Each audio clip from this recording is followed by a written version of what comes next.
La ilaha illallah Muhammadun. Assalamualaikum warahmatullahi wabarakatuh. Bismillahirrahmanirrahim. Alhamdulillahi rabbil alamin. Wa bihi nasta'inu ala umurid dunya waddin. Allahumma sholli wa sallim wa barik ala habibina wa syafi'ina sayyidina wa maulana Muhammadin wa ala alihi wa ashabihi wa man tabi'ahum bi ihsanin ila yaumiddin. Bismillah, mari kita lanjutkan ngaji filsafat kita. Malam hari ini kita memulai di tahun yang baru, sesi ke-1 di tahun 2021. Terakhir kita bertemu minggu yang lalu dengan model yang berbeda. Minggu lalu kita coba dengan menggunakan Zoom meeting, tapi ternyata banyak kendala-kendala. Ya nanti semoga bisa kita ulang lagi dengan lebih baik. Ya, Zoom meeting itu kemarin kelihatan wajah saya, tapi akhirnya sinyalnya yang tidak mengizinkan. Mungkin teman-teman kemarin niatnya memang banyak yang hanya ingin melihat wajah saya. Ya keturutan nonton wajah saya, tapi akhirnya materinya putus-putus. Malah yang di YouTube kehilangan gambarnya.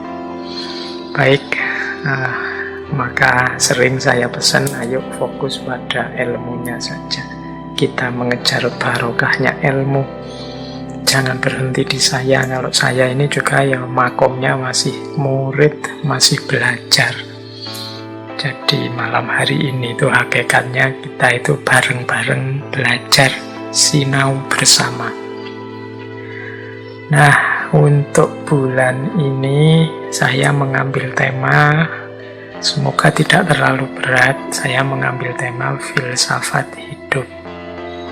Sebenarnya kalau teman-teman yang tekun mengikuti ngaji, tema-tema yang saya angkat bulan ini itu sebagian besar sudah implisit dalam kajian-kajian sebelumnya, mungkin di tokoh tertentu atau di tema tertentu. Malam hari ini kita ambil bagian-bagian tertentu dari tema-tema filsafat hidup dengan penajaman-penajaman yang berbeda. Bulan ini kita akan membahas filsafat hidup dalam tema filsafat cahaya. Untuk malam hari ini kita membahas tema dari tradisi filsafat Islam, khususnya filsafat tasawufnya. Kemudian minggu depan kita akan membahas tentang dari barat, kearifan barat yang belakangan populer sekali, yang dikenal dengan istilah the law of attraction. Teman-teman mungkin pernah juga sekali dua kali menengok bukunya yang populer sekali beberapa tahun yang lalu, yang judulnya The Secret. Kemudian minggu depannya lagi kita bahas kearifan dari tradisi timur Taoisme yang dikenal dengan filsafat Yin Yang. Dan terakhir kita coba mengurai kearifan Jawa yang dikenal dengan istilah filsafat Cokro Manggilingan. Baik, semoga teman-teman sudah siap untuk belajar lagi setelah kita mengalami pergantian tahun. Semoga sudah tuntas dengan segala kegembiraan pergantian tahun dan segala kegelisahan karena pandemi yang tidak selesai-selesai. Mari kita mulai belajar saja, kita mencari hikmah-hikmah kearifan-kearifan hidup. Baik, malam hari ini kita akan membahas tentang falsafah cahaya. Ini di banyak tokoh filosof muslim, apalagi tokoh-tokoh tasawuf, istilah cahaya ini populer sekali. Teman-teman mungkin dulu masih ingat bagaimana filosof muslim Persia Suhrawardi Al-Maktul yang juga dikenal dengan filsafat Isyraqiyahnya. Isyraqiyah itu ya filsafat pencahayaan, filsafat cahaya. Atau Imam Ghazali yang menulis satu kitab khusus yang judulnya Mishkatul Anwar.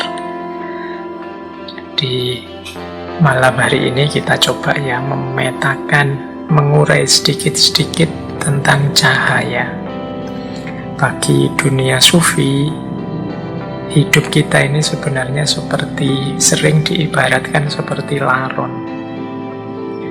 Laron itu kan yang dia cintai adalah cahaya. Jadi kehadiran laron itu hakikatnya untuk mencari cahaya.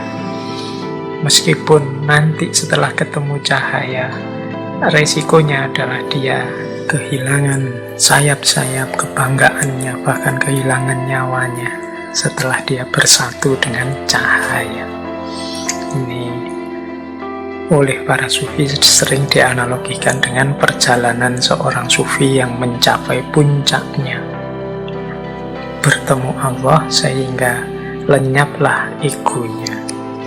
Ini makna yang paling populer tentang laron dan cahaya di banyak syair-syair sufi. Baik, teman-teman, kita mulai dari yang paling dasar dulu ya. Kita cek dulu apa itu cahaya. Ya, kalau dalam bahasa Arab, cahaya itu istilahnya adalah nur. Nur itu secara sederhana didefinisikan sebagai al-dhahir bidzatihi al-mudhhir li ghairihi. Al-dhahir bidzatihi itu sesuatu yang terang atau tampak pada dirinya sendiri, dan al-mudhhir li ghairihi itu sesuatu yang membuat yang lain tampak atau terang. Kalau ada cahaya itu kan dirinya sendiri bercahaya, yang sekelilingnya juga bercahaya. Lampu misalnya, lampunya sendiri itu kan terang, bercahaya. Nah, itu namanya al-dhahir. Yang sekelilingnya akhirnya juga ikut kelihatan karena ada cahaya tadi. Itulah al-mudhhir.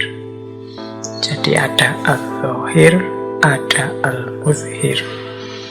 Itulah dua karakternya cahaya. Nah, jangan lupa istilah nur ini kalau dalam bahasa Arab dekat dengan istilah nar. Satu akar dengan istilah nar.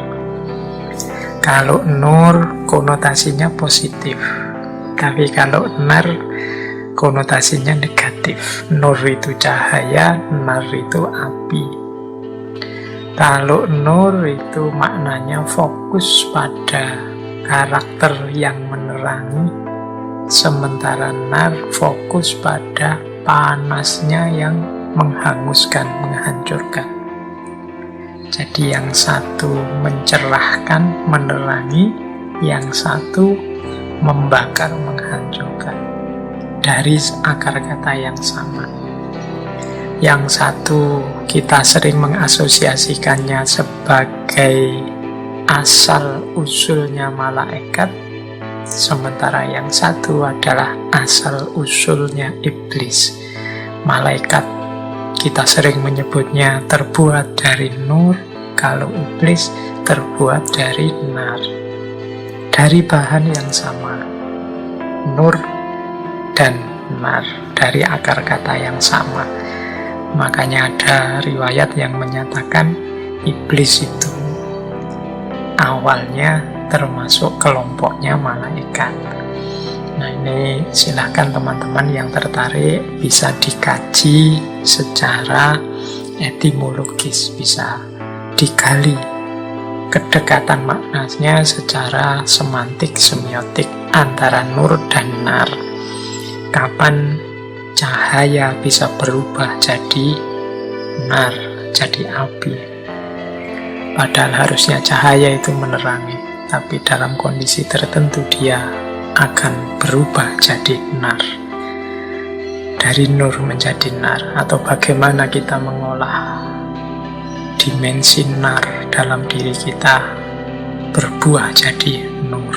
Ini filosofinya bisa digali tersendiri, jarak antara nur dan nar. Nah, kalau teman-teman tekun menggali dalam Al-Quran, ada banyak sekali ayat-ayat yang menggunakan kata nur juga nar. Tapi nanti jumlah kata-kata nur itu jauh lebih sedikit daripada jumlah kata nar.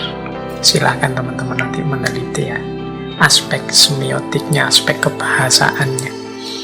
Kita tidak akan terlalu panjang sibuk di situ. Kita masuk lebih dalam tentang hakikat maknanya nur atau cahaya dalam kehidupan kita.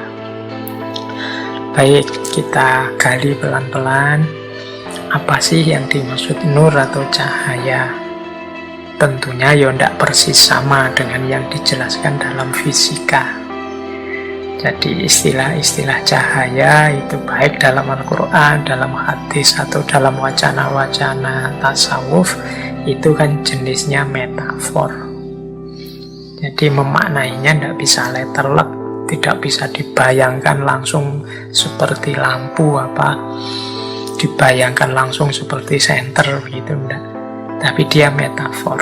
Secara umum kata nur itu adalah metafor bagi cahayanya Allah atau hidayah.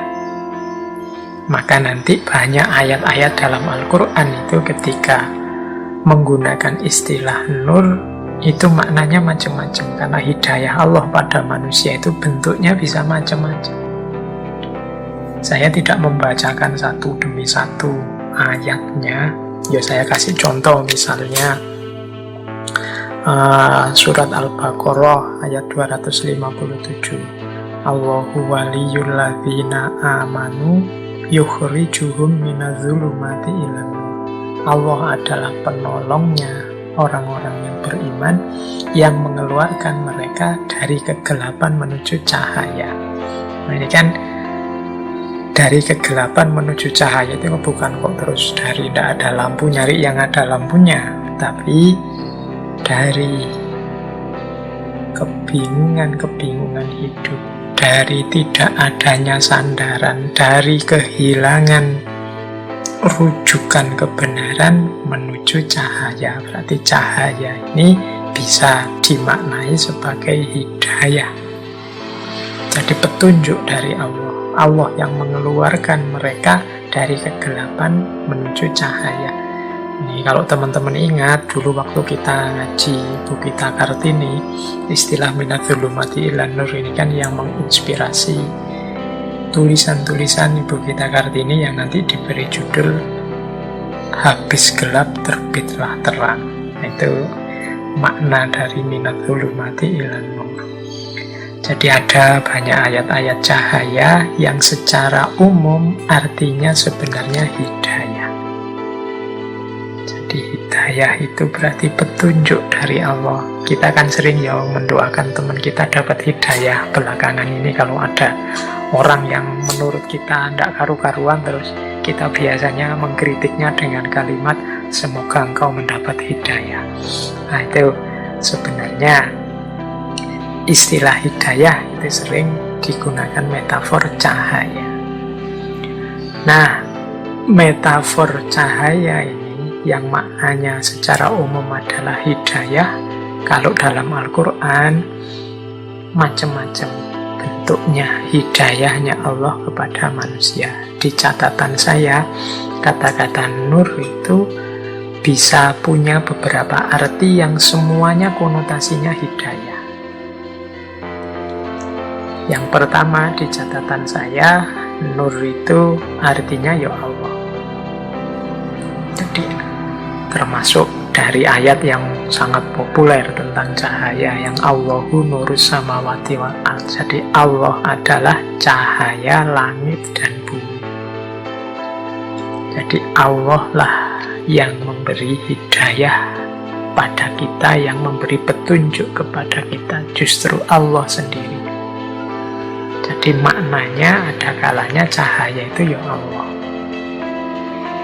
ada kalanya cahaya itu Rasulullah.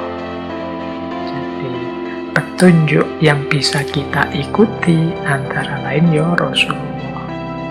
Bahkan dalam dunia tasawuf, teman-teman mungkin masih ingat dulu kita mengkaji Ibnu Arabi, mengkaji tokoh-tokoh sufi yang falsafi, itu ada istilah Nur Muhammad, cahaya Muhammad.